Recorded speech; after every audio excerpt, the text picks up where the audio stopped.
বন্ধুরা, মালাস গার্ডেনিং হ্যাভেনে আপনাদের সকলকে অনেক অনেক স্বাগত। আশা করি আপনারা সবাই অনেক ভালো আছেন। আমিও অনেক ভালো আছি, আর সাথে বাগানের নিত্য কাজে ব্যস্ত আছি। আর এদিকে দেখুন, আজকে লাগাবো রজনীগন্ধা ফুলের বাল্ব আর অ্যামারাই লিলি বাল্ব। দুটি বাল্বের ফুলই খুব সুন্দর হয়। আর আমার কাছে এতগুলি রজনীগন্ধা ফুলের বাল্ব কি করে হলো বলুন দেখি। 4 বছর আগে মাত্র দুটো বাল্ব কিনে নিয়ে এসেছিলাম 20 টাকা দিয়ে। তারপরে সেখান থেকে ছোট ছোট বাল্ব যখনই তৈরি হয়েছে, তুলে নিয়ে সেখান থেকে অন্য গামলাতে বসিয়েছি। এইভাবেই বসাতে বসাতে এতগুলো হয়েছে। আর এবার যখন শীতের ফুল গাছ লাগাবার জন্য গামলা খালি করছিলাম, তখন দেখি একটা একটা করে এতগুলো বাল্ব আমার এক জায়গায় হয়েছে। আমার নিজের বাগানে যে এতগুলো বাল্ব ছিল আমি তো বুঝতেই পারিনি। তারপরে এই সমস্ত বাল্বকে লাগাবার জন্য এত বড় একটা গামলা কিনে নিয়ে এসেছি। এবার আর ছোট ছোট অনেকগুলো গামলাতে এই বাল্ব লাগাবো না। এত বড় গামলা কিনে নিয়ে এসেছি তো হলো, কিন্তু একে ভরা তো চারটিখানি কথা নয়। এতখানি মাটি কোথায় পাবো? কোনো চিন্তা নেই, এর নিচের দিকে ভর্তি করব সবজির খোসা দিয়ে। এই দেখুন, বেশ কিছুদিন ধরে যে সবজির খোসাগুলো জমিয়েছিলাম, সেগুলিকে দিয়ে গামলাটিকে অর্ধেকের বেশি ভর্তি করে নিয়েছি। এবার তার উপরে দেব বাগানের শুকনো পাতা। শুকনো পাতাগুলি নিচে দিলে তো বেশি ভালো হয়, কিন্তু আমি ওপরে দিলাম কারণ এই শীতকালে পাতা সবজির খোসাগুলি ওপরে থাকলে জল পেয়ে আবার তাজা হয়ে উঠবে, আর কম্পোস্ট হতে একটু দেরি হবে। সুতরাং উপরের দিক থেকে শুকনো পাতাগুলি দিলাম। এবার এর উপরে দেব একটা লেয়ার মাটি।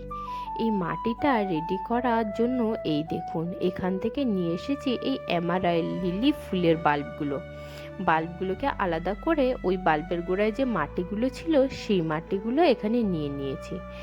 এবার এই যে কোনো বাল্বের গাছ লাগাবার জন্য মাটি তৈরির জন্য আমি কি করি, মাটি, বালি, কোকোপিট আর গোবর সার সম পরিমাণে নিয়ে নিই। কারণ নিচে তো আমার সবজির খোসা রয়েছে, সেখান থেকে প্রচুর পরিমাণে খাবার তৈরি হবে আর গাছ খেতে পারবে। আর ওপর থেকে এই জিনিসটা দিলে কি হয়, মাটির মধ্যে প্রচুর পরিমাণে বায়ু চলাচল স্বাভাবিক থাকে আর মাটিটা ঝুরঝুরে থাকে। আর মাটি যত ঝুরঝুরে থাকে, যে কোনো বাল্বের গাছ খুব ভালো হয়।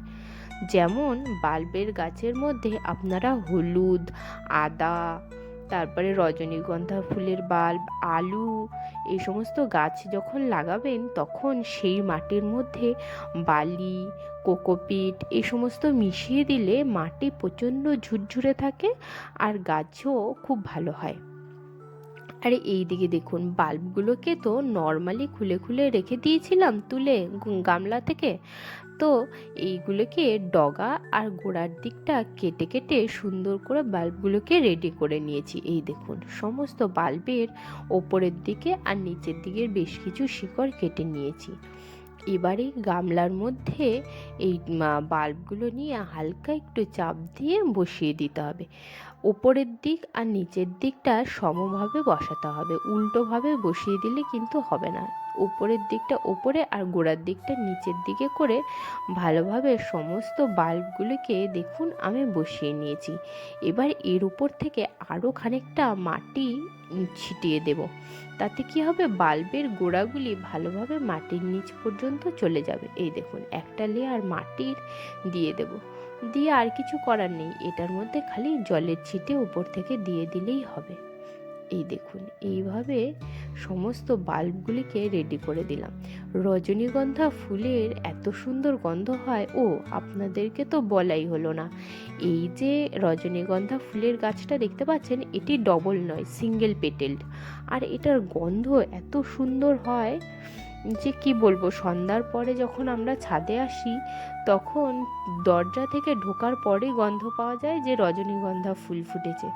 খুব সুন্দর গন্ধ, আর গন্ধর সাথে সাথে পুরো পরিবেশটা বিয়ে বাড়ির মতন হয়ে যায়। আর এই দিকে দেখুন, অ্যামারাই লিলির বাল্ব আমি অ্যামাজন থেকে কিনেছিলাম। তো একটি মাত্র বাল্ব কিনেছিলাম, আর সেই বড় বাল্বটা যেটিতে ফুল এসেছিল সেটি লাল রঙের ছিল। আর সেই বাল্বটা শামুকে বা পোকাতে খেয়ে শেষ করে দিয়েছে। 1 বছরই ফুল হয়েছিল, কিন্তু গাছটি মারা যেতে যেতে আমার জন্য এই ছোট ছোট বাল্বগুলি ছেড়ে যায়। এই বাল্বগুলিতে সামনে আগের বছর তো ফুল হয়নি, কারণ বাল্বগুলি তখন অনেক ছোট ছিল। এবছর দেখছি কিছু বাল্ব বেশ বড় হয়েছে, আর কয়েকটি আবার সেখান থেকেও ছোট ছোট হয়েছে। ছোট বাল্বগুলো তো এবছর ফুল হবে না। এবছর মাটির মধ্যে যদি আমি লাগিয়ে রাখি, তাহলে সামনের বছর পর্যন্ত এই বাল্বগুলো বড় হবে আর সেখান থেকে ফুল হবে। কিন্তু কয়েকটা বাল্ব যেগুলি একটু বড় সাইজের রয়েছে, সেইগুলোতে এবছরই ফুল আসবে। তো এখনই এই ডিসেম্বর মাসেই এই বাল্বগুলিকে সুন্দর করে লাগিয়ে দেওয়ার সময়। সুতরাং প্রত্যেকটা বাল্বের শিকড়কে সুন্দর করে কেটে নিলাম, আর উপরের দিক থেকে পাতাগুলোকেও কেটে ফেললাম। এবার এই পাতাগুলি থেকেই কম্পোস্ট তৈরি করব। সুতরাং এগুলিকে একটু বড় বড় করে কেটে কেটে রেখে দেব, যাতে কম্পোস্ট খুব তাড়াতাড়ি হয়ে যায়। এই দেখুন, এইভাবে যে কোনো সবজির খোসাই যদি আমরা একবার একটু কষ্ট করে এইভাবে ছোট করে কেটে কম্পোস্ট বিনে দিতে পারি, তাহলে মানে কম্পোস্টটা অনেক তাড়াতাড়ি তৈরি হয়। আর এইদিকে দেখুন, এই যে বাল্বগুলো, এইগুলো বড় সাইজের বাল্ব। এইগুলো যদি এখন লাগাই, তাহলে হয়তো গরমকালে এর থেকে ফুল হতে পারে। এই যে এই বাল্বটাও যথেষ্ট বড়। এই দেখুন, এই বাল্বগুলো যে কটা রয়েছে সেইগুলো বড়, আর ওই দিকে যেগুলো রয়েছে ওই বাল্বগুলো একদমই ছোট সাইজের বাল্ব। এগুলো এবছর যখন লাগাবো, সামনের বছর বাল্বগুলো একটু বড় হয়ে যাবে, তখন ওখান থেকে ফুল হবে। এই সমস্ত বাল্বকেই ওই রজনীগন্ধা ফুলের মতন করেই লাগাবো। গামলার মধ্যে নিচের দিকে সবজির খোসা দিয়ে ভর্তি করে নেব, তার উপরে এই যে মাটি তৈরি করেছিলাম রজনীগন্ধা ফুল গাছের জন্য, সেই রকমভাবে মাটি তৈরি করে তার মধ্যে বসিয়ে দিয়ে ওপর থেকে আরেকটা লেয়ার মাটির চাপা দিয়ে জলের ছিটে দিয়ে দিতে হবে। আর এই দেখুন, দিয়ে দুটো গামলাই তৈরি হয়ে গেছে। আর এই দিকে দেখুন, এইটি হচ্ছে আমার ছোট্ট বাগানটা। এইটা তো বাগানের একটা দিক, ওই দিকটা, পিছনের দিকটা আপনাদের সাথে পরে একদিন শেয়ার করব। আর এই রজনীগন্ধা আর এমারাইল্ড লিলি ফুলের গাছে যখন ফুল ফুটবে, আপনাদেরকে অবশ্যই দেখাবো। আজকের মতন টাটা বন্ধুরা, দেখা হচ্ছে আবার কাল একটি নতুন ব্লগে। যদি গার্ডেনিংয়ের বিষয়ে আপনাদের কোনো প্রশ্ন থাকে, তবে অবশ্যই কমেন্টে জানাবেন। আজকের মতন